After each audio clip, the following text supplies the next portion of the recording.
Join us at the Community Cats Podcast on May 17th from 7 p.m. to 8:30 p.m. Eastern Time with Dr. Rachel Geller. She will be presenting her surrender prevention workshop. As a surrender prevention specialist, your knowledge of cat behavior may be the difference between a cat losing her home and staying in her home. You will be able to get your certificate this season and take advantage of the interactive format, extensive handouts, and footage of actual techniques. Sign up today for a fee of $10 and become Surrender Prevention Certified. See you on May 17th. You've tuned in to the Community Cats Podcast. Ready? Let's go.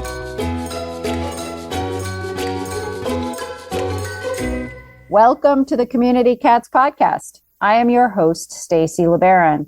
I've been involved helping homeless cats for over 20 years with the Merrimack River Feline Rescue Society. The goal of this podcast is to expose you to amazing people who are improving the lives of cats. I hope these interviews will help you learn how you can turn your passion for cats into action. And today we're speaking with Janet Vormittag. Janet was born with a passion for animals. She quit eating meat in 1983 after the death of her pet pig, Edward. Around the same time, she found a partially paralyzed cat that put her on the road to becoming a lover of all things cat. Janet has a degree in journalism from Grand Valley State University and was a freelance correspondent for the Grand Rapids Press for 10 years. Her favorite stories to write involved animals, such as a Doberman who adopted a litter of orphan kittens, a feature on physically challenged pets, and an article about a college student who rescued a dog that had been hit by a car. That student charged more than $1,000 in vet bills on her credit card.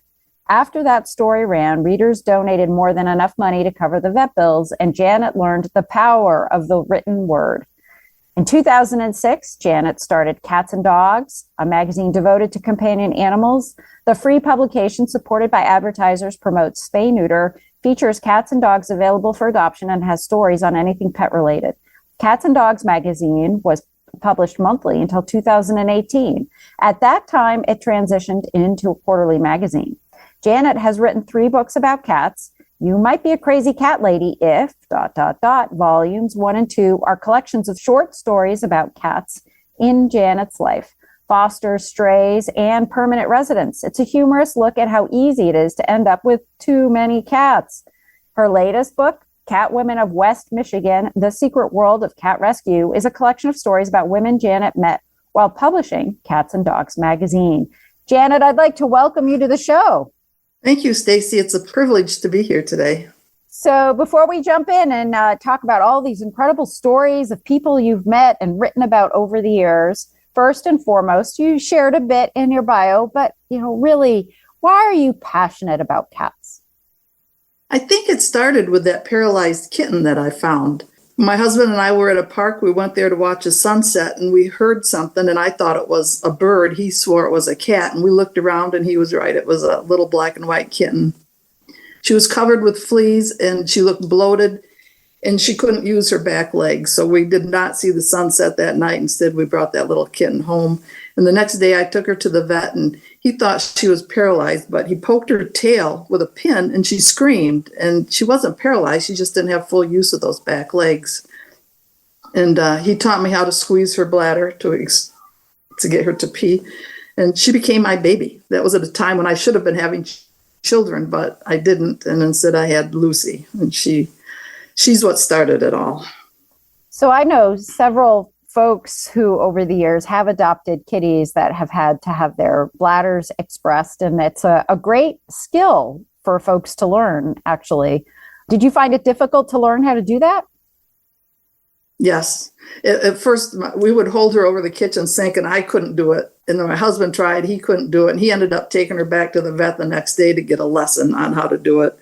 And then we still couldn't do it. But finally, it took a lot of practice, but finally got the hang of it.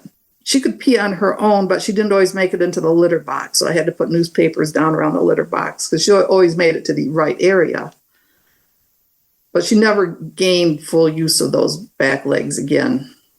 Did you go back, or did you think that she was a kitten from a litter that was born out there or was left behind? Did you have any theories about her origin? No, it was in a resort town of Saugatuck, and it was after the tourists and everybody had gone home for the year. I knocked on a couple doors and there was no one around. So I'm just assuming someone dropped her off, or maybe she got chased by a dog. I have no idea how she ended up there. But other people there were aware she was there, but no one cared enough to do anything about it. So you were a correspondent first for the Grand Rapids Press, and then after that, it led you to start a magazine for cats and dogs. Did you feel that there was a need to tell a story or to tell stories about animals that wasn't being shared out there in our sort of big wide world? I don't know if I felt there was a need. I just felt there was a need for me to write them. That's what I enjoyed writing. I talked to a lot of different people about the idea, and everybody liked the idea. And then I talked to one of my sisters, and she said, if you don't do it, you'll always regret not doing it. You'll wonder what would have happened if you had. And that was the clincher. I thought, okay, I'm going to go for it. And everything fell into place. Once I made that decision, all the pieces fell into place, and it was just amazing how it happened. Mm-hmm, mm-hmm. You mentioned here that one of the key things that you were promoting, which is near and dear to my heart, is promoting spaying and neutering. Is that how you got to meet a lot of the stories, the rescuer people, the organizations that were out there, or the individual folks that were out rescuing? How did you learn about spaying and neutering, early age spay neuter, trap neuter return? How did you learn about all of those sort of component of the cat rescue world? One of the stories I did at the Grand Rapids Press was about a new organization called CSNP. They offered low-cost spay-neuter. And I did several stories on them. So that's how I learned about spay and neuter. But let me give you some statistics. When I started the magazine in 2006, in Kent and Ottawa counties, Kent being the home of Grand Rapids, and then Ottawa County is to the west of it, and it has Holland and Grand Haven. In those two counties, they euthanized 7,991 cats that year. That's 22 cats, almost 22 cats a day, including holidays and weekends. And 15 years later, in those same two counties, they euthanized 189 cats. And to me, that's amazing. And part of that is because of all the women, and I say women, there's a couple of guys here and there, but it's primarily women that are out there doing the work of TNR, fostering, finding homes, fundraising, all those components of rescuing cats. What was that time frame in the years where you went from 7,000 down to, was 150? From 2006 to 2021. Oh, wow. Impressive. Very, very impressive. And that's really a great example of looking at a focused and targeted area. And we talk about that a lot with Trap Neuter Return, with TNR, and looking at targeting your efforts and focusing on a concentrated area, because then you're able to capture these kinds of statistics and really see the change that Trap Neuter Return, affordable spay neuter, having a supportive rescue organization really are able to make a difference in that community. I'm making assumptions here that that's what happened in this area, but tell me, what do you think happened over that 15-year period? 15 years. Well, like I said, CSNP opened up and they offered this low-cost spay neuter. We also had several groups start up all around the same time, and I'm not sure why that happened, but one of them was Carol's Ferals, and she brought Trap Neuter Return to West Michigan. And she not only did Trap Neuter Return with a group of volunteers, she taught other rescues how to do it. And that was huge. And unfortunately, due to some personal issues, she closed down last year, and we're going to really feel the impact of her being gone. But another woman, Gina Marvin, she was a mail carrier in the inner city of Grand Rapids. And when she delivered mail, she noticed cats and kittens everywhere, and she couldn't deal with it. So she went to the local shelter to find out what they could do. And they said, if you bring them in, we'll euthanize them. That's the only option we have. And to her, that wasn't an option. So she went online and she learned about alley cat alleys. and bought a live trap and started trapping. Realized by herself she wasn't going to do much, so she started focus on ferals, and that was 17 years ago. And since then, she has grown to 150 volunteers, and they have trapped over 4,000 cats. Wow. So that's just huge. That is. And then there's another woman, Dr. Jen, she, the veterinarian. Someone brought her a little black kitten that had been hit by a car, and she nursed it back to health and realized there was a need for homes for homeless cats. And she bought a building and started Crash's Landing because this cat had crash landed with no place to go. And she's celebrating 20 years this year of having Crash's Landing. Then she also started a sister facility called Big Sid's that was home for FIV cats and cats with feline leukemia. And those cats were available for adoption, but if they didn't get adopted, they stayed there. And yeah, she's going strong too. So it's just, when you say it takes a village, that's so true in cat rescue. It's all these groups are working together and making a huge difference. For sure, definitely. And it just warms my heart to hear of somebody who is advocating for the feline leukemia positive cats. We have an event in July, online Feline Leukemia Day, where we really just spend that day devoted to talking about issues that impact feline leukemia positive cats. So it's excellent that she's addressing that issue too, as well as trap, neuter, return, and the spay neuter. There are just so many factors that go into play in order to make a community, what I call a humane cat community, where really whatever the needs are for the cat in that area, there's some program or some supportive network to be able to assist folks that are trying to do the best thing that they can for the cats. So it sounds like there's a variety of different resources in that area, which is fantastic. Some people would call it a lot of luck to have a variety of different people working in that area too. So, you have this book, Cat Women of West Michigan. Are these some of the folks that you profile in this book of yours? Yes, definitely. Yeah, I broke the book down into 3 chapters. And the first chapter is Women Who Start Rescues. And I think there's 17 stories in there. And Carol from Carol's Ferals is one of them. And Gina from Focus on Ferals is another. And Dr. Jen with Crash's Landing. But there's several rescues around that just do cats. And plus we have several rescues that do cats and dogs. But I had to limit it somehow. So I focused just on the women who do cats only.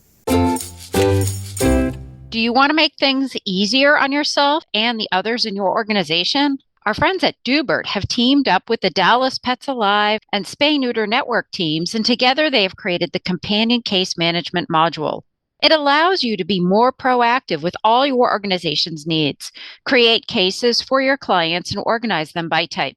Whether it is a rehoming situation, a pet parent needing food or medical assistance, or simply spay and neuter inquiries, CCM can help you manage all of them right from the Dubert system. Plus, a huge bonus, it allows you to connect with those clients right from the case, so there is no need to open up new windows for emails or pull out your phone for text messages. Check it out and learn more at www.dubert.com to get started today. Ever wanted to quickly connect, collaborate, or problem solve with others in the animal welfare field who are, real people? Look no further than Maddie's Pet Forum. Maddie's Pet Forum brings people of animal welfare together with the common goal to keep more people and pets together. We share ideas, expertise, offer each other support, resources, and more. Visit forum.maddie'spetforum.org/cats. Maddie's Pet Forum. Come for an answer. Stay for the community.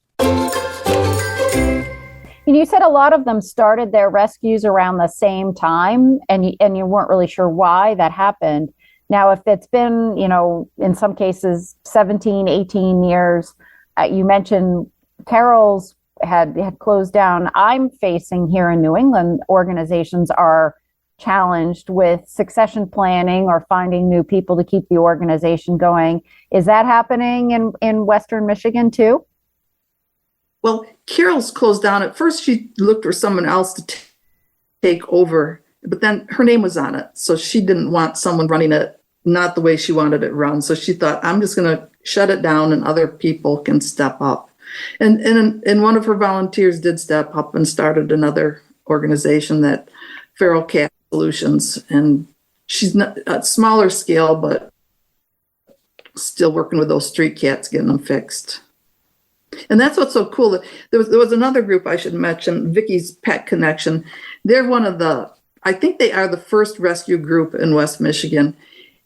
And it was two women, and Vicky was the dog person, and then Nancy was the cat person. And what they did was really put rescue on the map here. But Nancy, when they started, the shelters would not even give them animals. And so, except for one, Ionia County. So they had to travel ways to get cats and dogs to put up for adoption. But Nancy was smart enough to realize that she needed to work her way into the Kent County Animal Shelter. So she started volunteering there. And after she earned their trust, then they started releasing cats to her. But she would go, for years she did this, every Monday, go there and know how many foster homes she had open. Say she had 30 open, she could take 30 cats. And she would go through there, pick out the most adoptable cats and bring them into her foster program, knowing that the cats she did not take would not be there next week. And not because they were being adopted, is that they were being euthanized. And it's just, I'm so impressed with what she has done over the years. But they also closed down, and she felt good closing last year, saying that there's enough young people coming up. And there are, and that's the cool thing, that some of these older groups are closing, but we have a whole new crop of young women starting rescues and taking over. And unfortunately, the need is really huge. In Michigan, when COVID hit, the state shut down for, I think, 10 weeks. And all the vets could only do essential services, and spay-neuter was not considered essential. So for 10 weeks, there was no spay-neuter being done. And one director, one of the shelters, she said, I think that put us behind with cats years. Yeah, there's a presentation that we had at the United Spay Alliance conference back in 2022, where some research was done, and we're basically behind by 3 million appointments at this point in time, that, appointments that would have happened if we hadn't scaled back or closed, that are long gone. And so there's a huge level of capacity issues, and there's shortages with veterinarians now too. Veterinary practices, I actually think Michigan is one of the states where they have the highest number of available positions with the lowest number of potential candidates. The ratio is the highest for that. And so it's very challenging right now for anybody who's operating a spay-neuter clinic. Oh, it is. I just interviewed a woman yesterday at Muskegon Humane Society. They're starting a spay-neuter clinic, and everything's ready to go, but they're looking for a vet. They have a couple that work part-time, but they would like more. Right. And the United Spay Alliance website does have a jobs board, so that if organizations are looking to advertise their positions, we do have a special section on the website at the unitedspayalliance.org. They have that listing there. And Community Cats Podcast does try and help promote that, because if there's a veterinarian out there listening to the Community Cats Podcast, which I hope every veterinarian out there is, then they would know to be able to go to that site to look for available postings there. So it's tremendous. The need is really, that's going to be the hard thing that gets us out of this challenging situation right now with regards to the cat overpopulation situation and access to care. And so in addition, so this book that you wrote, The Cat Women of West Michigan, you said it profiles, it's in 3 sections. I think you talked about the first section. The other 2 parts cover? Yeah, the second section is, I call them, women who are free spirits. They're independent workers. They volunteer for all the different rescues, and they're out there working on their own, just trapping cats, fostering cats, helping with fundraising, whatever needs to be done.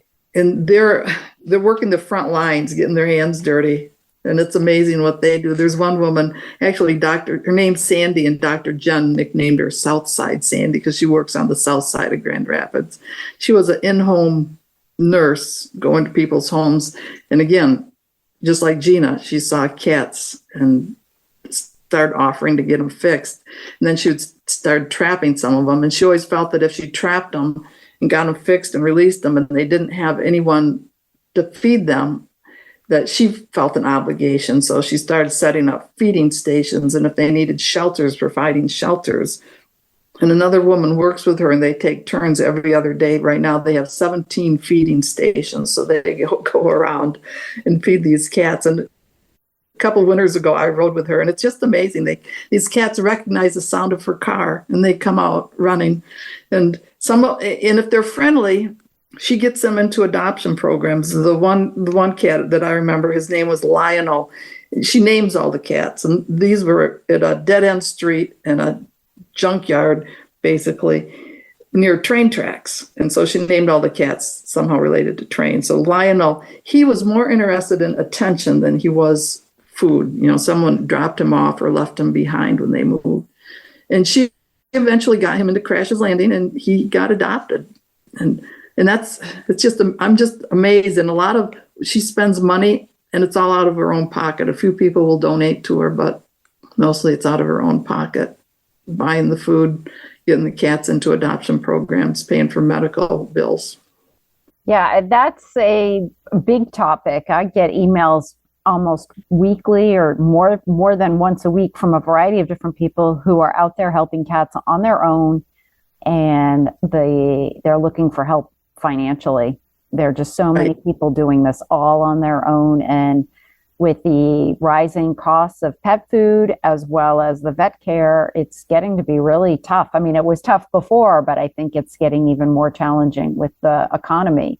And so I'm trying to brainstorm different ways that folks can raise money, but they're so busy doing the work, the actual feeding of the cats and the trapping and the transporting and the finding placement, that who has time to run a fundraiser, right? So It's just a really big challenge for individuals that are out there just trying to do the best they can for the cats and needing financial support to be able to do the good work that they're doing. Right. And the third section of the book, what is that the focus of? It's about women who don't necessarily get their hands dirty with cats, but they're doing things to support cats. For example, there's a woman, Katie, who knew she wanted to start a business, but she didn't know what kind of business. And then she heard about the cat cafes over in Asia. And she started a Facebook group just to see if there was interest in a cat cafe in Grand Rapids. And there was. So she started a GoFundMe. And a few years ago, she finally opened her Happy Cat Cafe. And she partners with different rescues, and they bring in the cats, and they're available for adoption. So you can go there, get a cup of coffee or tea or whatever, and and hang out with the cats. And since she started this, she's adopted, I bet, close to 600 cats. It's just amazing. People, and it's great for people who can't have a cat. They can come in there and get their cat fix. But people go there and sit there and cats. I find this in the magazine. Someone sees a cat that's available for adoption, and they think, I'm going to go adopt Fluffy. And they go to the rescue, and Fluffy wants nothing to do with them. But another cat comes over and says, you're the people for me. Right. So the cafe, that works great. You can sit there and have coffee and let a cat choose you, and then you can adopt it. Yeah, for sure. Definitely. Janet, this has been great. This book just sounds phenomenal. It sounds great to read through and hear the different stories.